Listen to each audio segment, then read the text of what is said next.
在各家手机厂商纷纷冲高端的这几年啊，有一个品牌成了机群中的最美逆行者，一路向下冲中低端。那么大家心目中的答案是哪一个呢？可以打在公屏上。2019年的一加7 Pro 可以说是大家公认的一加高光时刻，甚至是当年国产安卓旗舰的里程碑，彻底开启了手机高刷元年。一加8系列继续坚守精品旗舰定位啊，之后呢就开始划分突变了，旗舰呢也开始走样，甚至有段时间啊，经常能在评论区看到低人一等的热梗。今年呢，一加凭借一加11、A42等产品销量口碑呢好转了很多，但是从产品本身来说啊，现在的一加更像是精致版红米，而不是曾经的安卓机皇。那么今天这期视频，我们就一起来盘一盘一加最近几年的旗舰变化，现在的一加还能不能做出当年一加7 Pro 那样的重磅旗舰呢？正在观看视频的各位小伙伴，已经用上高刷手机的可以扣个1，还在用60赫兹的可以扣个2。估计这个时候啊，扣2的绝大多数都是 iPhone 用户。来到2023年，但凡售价上4位数的安卓机啊，基本都已经是普及的高刷。按照苹果这边标准版和 Pro 版的定位差异，今年 iPhone 15标准版基本可以确定是60赫兹加灵动岛，而高刷呢，恰恰是当年一加7 Pro 一战成名的功能啊，可以说是很多小伙伴的高刷启蒙机了。摸到机子第一次滑动的时候，应该都能感受到一点点90赫兹震撼。原来手机啊还能更加丝滑。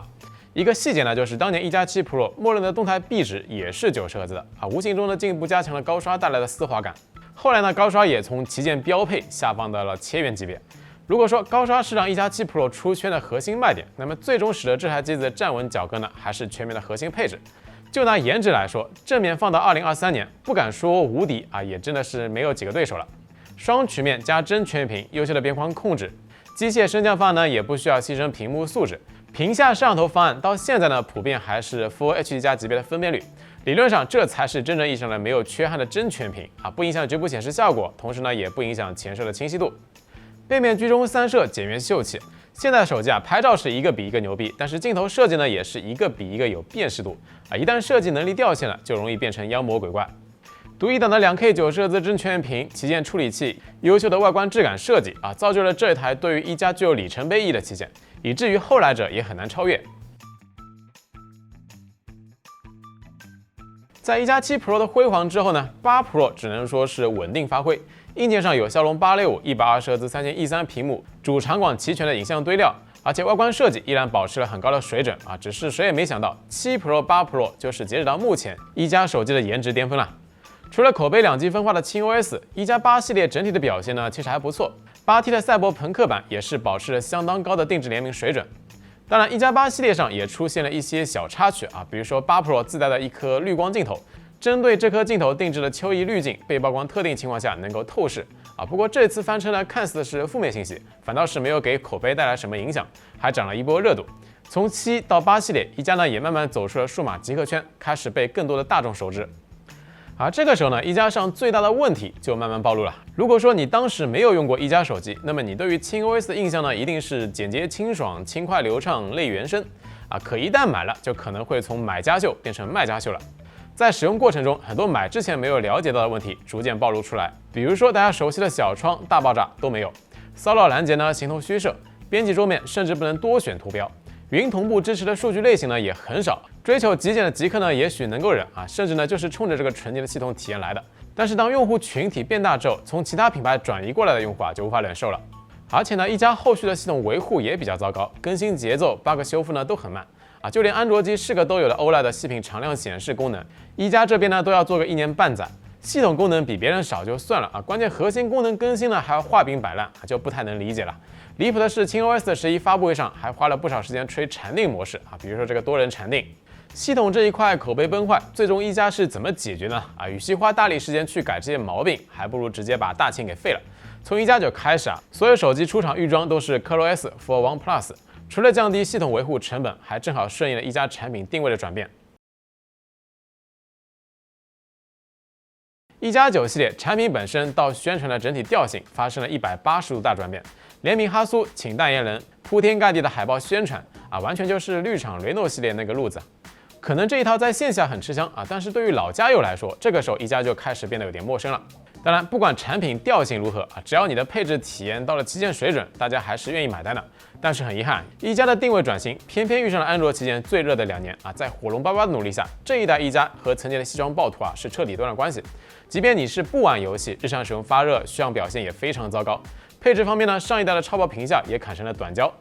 出乎意料的是，一加把这一代的重心放到了影像方面去。相机硬件上来说呢 ，IMX789主摄加 IMX76超广角加3.3倍的长焦，已经超过了同年的 Find X3系列。换句话来说，2021年绿厂系机子里最好的影像旗舰不是 Find X3 Pro， 而是一加9 Pro。至于一加9 Pro 的外观设计如何评价啊，就看跟谁比了。跟7、8两代相比呢，就显得平平无奇。很多人呢都认为是开了倒车，但你要跟接下来的10 Pro、11相比，那9 Pro 的设计还是很和谐的。那一年的888逼了不少人去买上一代865旗舰，8系列老用户呢还能撑起一些口碑啊，但是到了第2年，高通呢还是没有给大家机会啊，又是一代破芯片横空出世。到了一加10 Pro， 一加的整体口碑进一步下滑，我觉得原因呢主要有2个，一个呢是上一代9系列衍生款9R，因为系统适配问题啊，被各路网友严重吐槽，换上这个机的评分呢可以说是一落千丈。当时老旗舰 ColorOS 的适配速度慢呢，也是一个槽点。另外一点呢，就是10 Pro 这代产品的核心配置对比9 Pro 其实并没有什么大提升，定位模糊不清。比如说在一加9 Pro 发布会上，官方表示呢，哈苏手机影像系统3年10亿研发投入。大家呢肯定会想，你这个10 Pro 怎么地也是一个影像超旗舰嘛，比如说上个5倍潜望长焦啥的。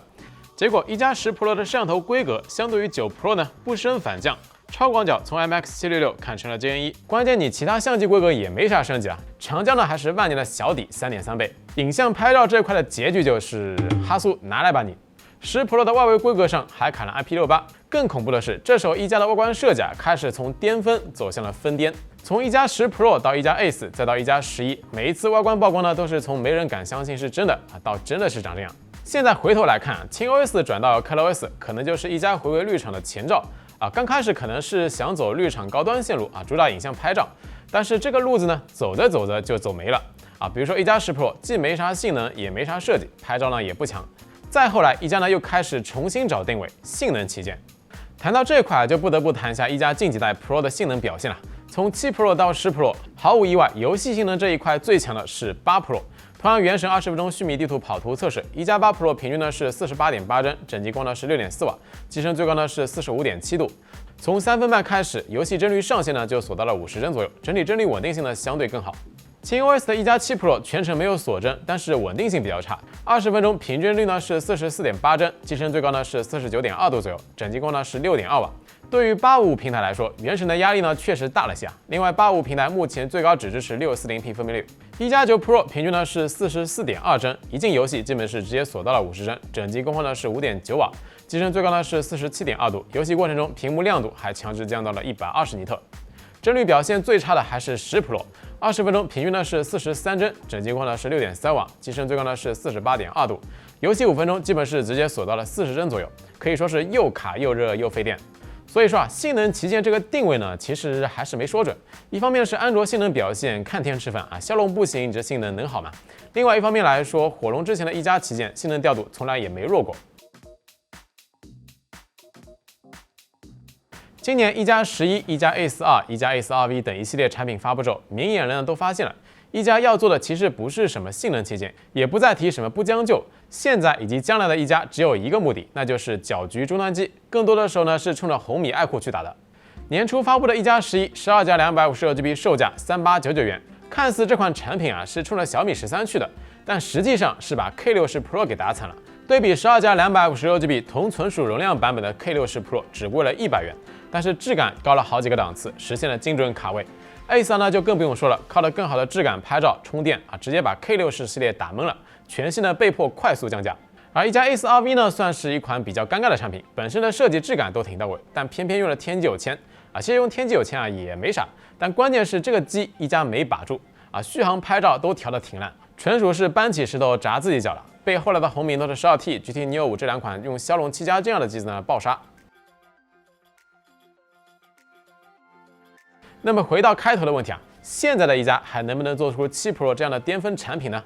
答案是不能啊！这里并不说绿厂不行了，而是一家产品定位理念发生了变化，不再追求做出各方面都顶级的超旗舰，而是要在终端机和入门旗舰市场做出竞争力。换句话来说，就是要走性价比路线了，抢占市场份额。这就注定从产品规划到量产落地，就不会有7 Pro 这样的顶级产品啊！这就好比红米肯定做不出 Mix 初代这样的产品，iQOO 呢注定也是和影像旗舰无缘。所以啊，老家有所期待的下一款一加7 Pro， 我觉得可以暂时放下了。回归 OPPO 之后的一加肯定不再是曾经的那个一加了。上有 Find 系列不能以下犯上，往下呢还有隔壁兄弟 Realme 同门竞争。未来一加旗舰更多的应该是集中在2500到3000档位的性价比机型啊，以及一加11这种中杯旗舰。再往上的 Pro 或者说超大杯任务，基本就留给 OPPO 的 Find X 系列了。OK， 那么以上就是关于一加老旗舰的回顾。如果觉得视频做的还不错，还希望各位老铁能够给个3连支持一波，这是我们坚持自费购机做评测的最大动力。当然也别忘了去我们淘宝配件店逛一逛看一看，搜罗更多优质科模。那我们下期视频不见不散，拜了个拜。